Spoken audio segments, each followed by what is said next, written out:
pa siya ngayon. Amen. Kung ganon, palakpakan ng malakas na mataas ang ating Panginoon. Hallelujah! Praise God! Hallelujah! Purihin si Amang Yahweh! Woo! Purihin ang Panginoon si Kristo! Woo! Purihin ang banal na Espiritu Santo. Purihin, purihin, purihin. God is good all the time. Set my spirit free. Yahweh Shaddai. Lord Jesus, I trust in you. I trust in you, Lord Jesus. Ulit. Lord Jesus, I trust in you, Jesus. Amen. Maraming palakpak. Maraming grasya. Amen. Ngayon naman, labas na po natin ang ating mga ngiti. Bakit natin kailangan ngumiti? Sapagkat tatanggapin natin si Jesus, ang salita ng Diyos. Amen. Sinabi ng ating Panginoon, nakikinig sa akin ang aking mga tupa. Kayo ba'y tupa ni Jesus? Amen. Kung ganoon, makinig, makinig, makinig ang may pandinig. Ayan, naman, dadako na tayo sa ating pagsasaluhan. Ngayong araw na ito, mula sa aklat, ang mabuting balita mula sa aklat ni San Juan. Kabanatang 6, talatang 37 hanggang 40. Ayan. No? Sabi, lalapit sa akin ang mga taong inilapit ng aking Ama nasa langit. No? Lalapit.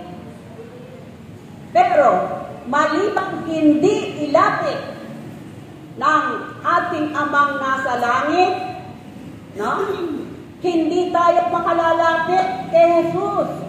Kailangan ilapit tayo ng ating Panginoong Jesus sa Kanya, kay Jesus. Kayo ba ay inilapit ng Ama kay Jesus? Amen. Amen. Ako, ang tagal ko bago nalapit, inilapit ng ating Amang nasa langit sa ating Panginoong Jesus. Bakit? Sapagkat abala ako, no, sa trabaho noon, no? Marami akong ginagawa kaya hindi ko pansin ang ating Panginoon.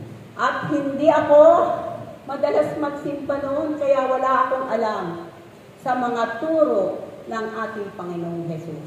No? Kaya nga, nung ako'y may edad na, dahil lang sa ako'y nag-seminar, nalapit ako, inilapit na ako ng Amang nasa langit. Siguro, ang kulit ko, no? Hindi ako lumalapit, nakikipag-debate pa ako, no? Sa kaayawan ko, pumunta sa seminar. Nagkaroon ako ng nabalda yung aking isang kamay, hindi ko maitaas. Kaya ako yung itinero ni brother. Ayan. Oh. Kaya, habang ako tinetherapy, so, umaattend naman ako sa seminar. Kaya naman, nang ako'y matapos sa seminar, lubusan kong nakilala ang ating Panginoong Jesucristo. Akala ko sa aklat lang, na gawa-gawa lang ng tao. No? Pero, hindi pala. Ito pala ay simula pa noon. Nung magsimula ito dahil sa mga alagad ni Jesus na siyang sumulat ng aklat na yan, no? Na sinamahan ng banal na Espiritu Santo. No? Kaya tayo ay lalapit na, inilapit ng Ama kay Jesus. No? Kaya tayo nananatili tayo dito. No? Kahit anong mangyari, hindi tayo humihiwalay sa gawain ng ating Panginoon. Bakit? Sapagkat ito ang kalooban ng Ama. inilapit tayo kay Jesus, di ba? Inilapit na tayo para tayo magkaroon ng buhay na walang hanggan. Sinabi nga ng Panginoong Jesus, ako'y bumaba bumaba ako mula sa langit, hindi upang sundin ang aking kalooban, kundi sundin ang kalooban ng aking Amang nasa langit. Ano ba ang kalooban ng aking Ama? Ang kalooban ng Ama ko nasa langit, ang sabi ng ating Panginoon, ay iano tayo, huwag pabayaan, no? Huwag pabayaan ang mga inilapit ng Ama kay Jesus. Yun ang kanyang ginampanan. At ito'y bigyan ng buhay na walang hanggan. Pag pinag-uusapan ang buhay na walang hanggan, minsan napapaisip tayo. Dahil ito'y sa ating pagkamatay. Maraming tao ang natatakot mamatay. No? At magkaroon ng buhay na walang hanggan, kailangan mo munang mamatay.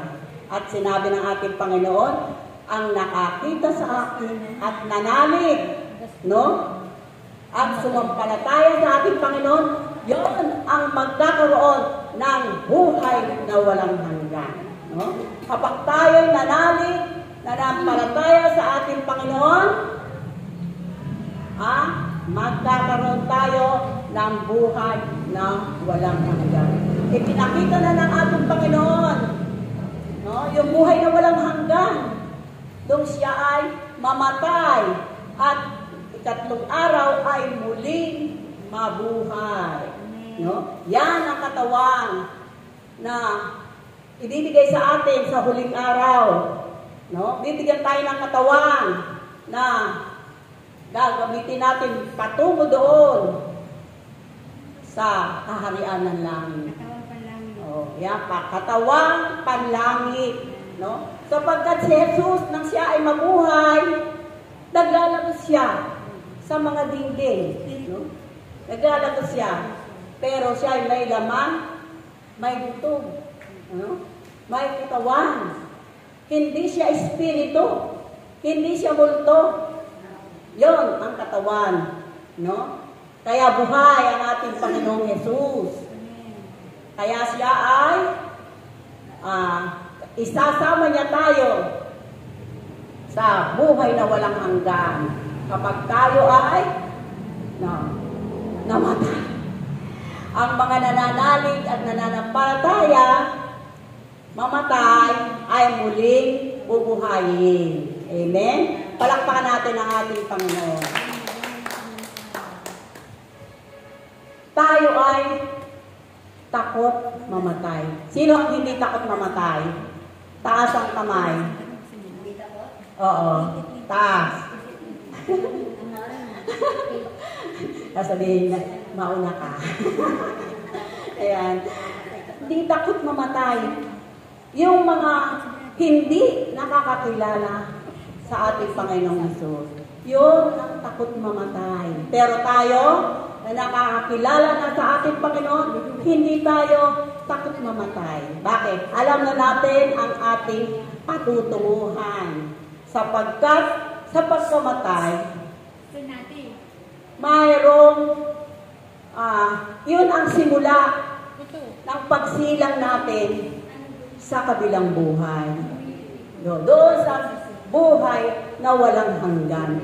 Kaya hindi natin dapat katakutan ang kamatayan.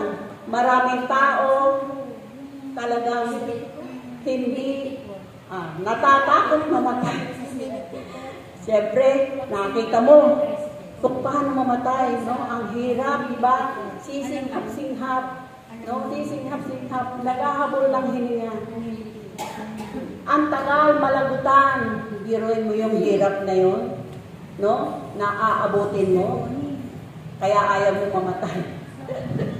Mahirap mamatay. Pero, sa atin, kapag tayo ay kinuha, ang sabi, matutulog lang daw tayo.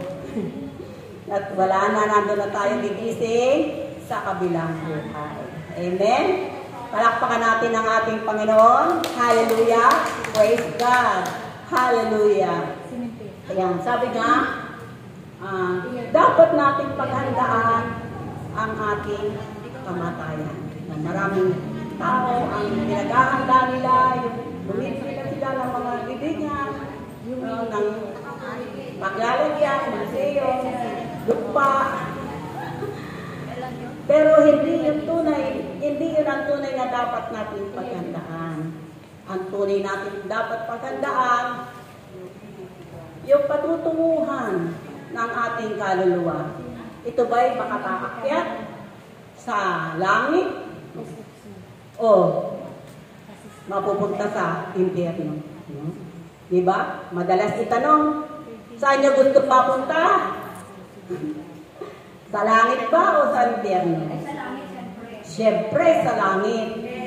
Pero mahirap makarating ng langit. Diba? Dadaan ka sa makipot na pintuan. No? Mahirap.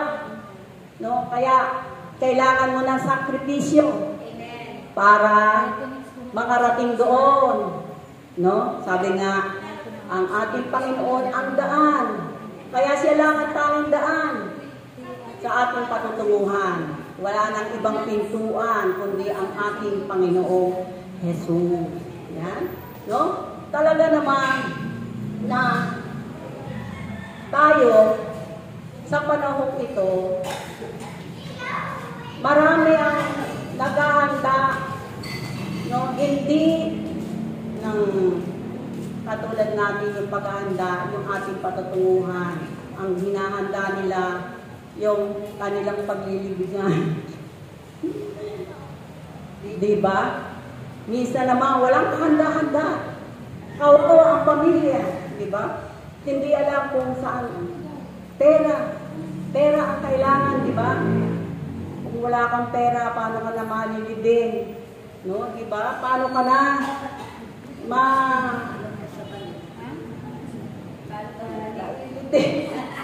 hindi naman gano'n. Dapat itinatapon na lang ba tayo sa isang lugar di ba? Walang problema. Pero pag namatay ka, malaking problema. No? Mahal-mahal. 100,000 hukay lang yun. Wala pa yung service. Wala pa yung trabaho. No? Napakahirap talaga. No? Pero ang tunay na gusto ng ating Panginoon, na ating paghandaan, yung ating patutunguhan. Dapat na tayong matuto na dumaan sa makitid na pintuan, kung saan nandoon lahat ang sakripisyo. Aalisin mo lahat ang mga nakapulupot sa'yo. Aalisin mo yan lahat upang ikaw oo. Hindi mo naman yan madadala. Yung mga, ang tanging madadala natin, ang tanging madadala natin? Yung ginawa natin kabutihan dito sa lupa, yun ang madadala natin sa langit. No? Yun nga, kaya nga tayo pinag-iimpok ng kayamanan sa langit. Oh. Para naman pagpunta natin doon, mayaman tayo. Mayaman tayo sa langit. No? Sabi nga ng ating Panginoon, ako'y paparoon at ipaghahanda ko kayo ng matitirhan. Kayong mga nananalig at nananampalataya sa akin, mayroon na kayong silid sa aking amang nasa langit. Maraming silid doon, no? Kaya kahit tayong napakarami, may kanya-kanya tayong silid. Napakalawak siguro. Dahil ang dami-dami na natin. Ano? Hindi raw natin yung ating makikita. Ibang-iba. Wala rin sa panaginip daw, hindi natin napapanaginipan yung makikita nating kagandahan ng buhay na walang hanggan sa langit. Amen? Doon, mag-aawitan na lang tayo. Lahat, wala na tayong problema. No, diba? puro ano na lang, kantahan, at doon ay tayo ay magkakapatid na lang. Hindi na tayo, basta wala na, inalis na ng Panginoon yung mga alalahanin natin sa lupa. Kaya ang turingan natin sa langit ay magkakapatid. Talaga naman, no? Kaya tayo, naririto pa. Ano tayo? Gumawa tayo ng mabuti upang sapagkat ang ating Panginoong Hesus, no? Siya ay tumutulong sa atin sa paggawa ng mabuti. Bakit? Sapagkat tinanggap natin ang ating Panginoon. Siya ay sumaatin sa ating katawan. Sumaatin siya, kaya tayo ay magagawa na natin gumawa ng mabuti. Kung wala ang Panginoon, hindi tayo makagagawa ng mabuti. Sapagkat siya ang daan, ang katotohanan, at ang buhay na walang hanggan. Amen! Palakpakan natin ang ating Panginoon. Praise God! Hallelujah! Hallelujah! 5 na lang. 5 minutes na lang.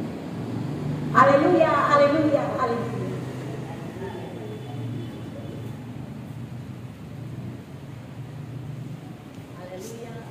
Kung kaya't kayong lahat ay napakapalad sa pamamagitan ng pagtawag at pagtadhana ng Diyos sa bawat isa sa inyong mga buhay upang maglingkod sa kapwa ninyo sa mundong ito.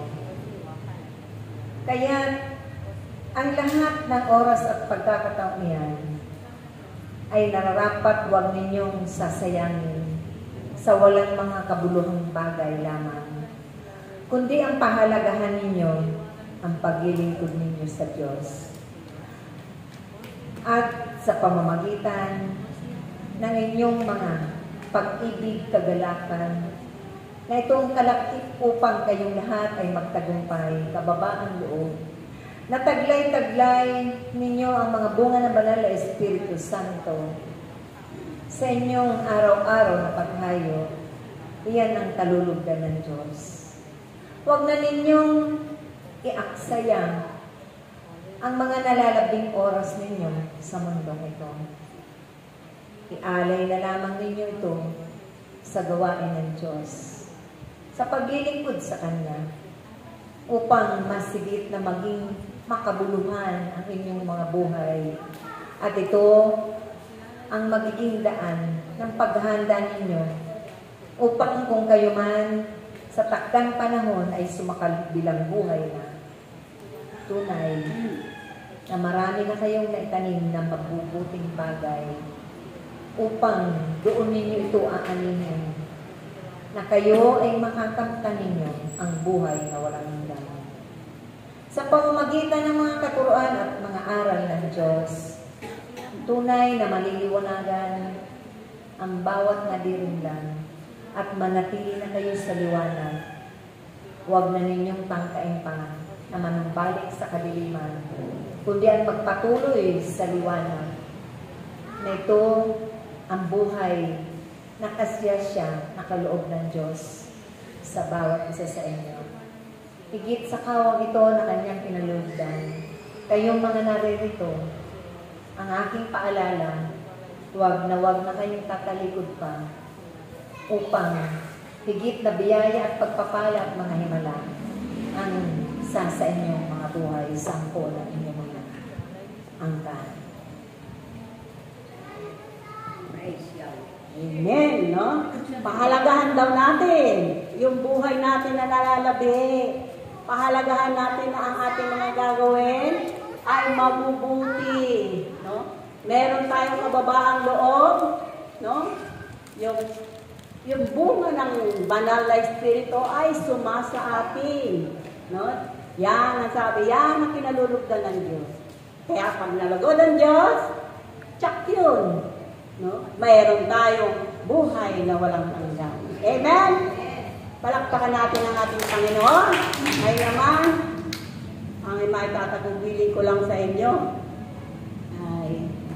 manatili tayo sa ating Panginoon upang ang Panginoon manatili sa atin at tayo ay maglingkod ng tapat hanggang wakas.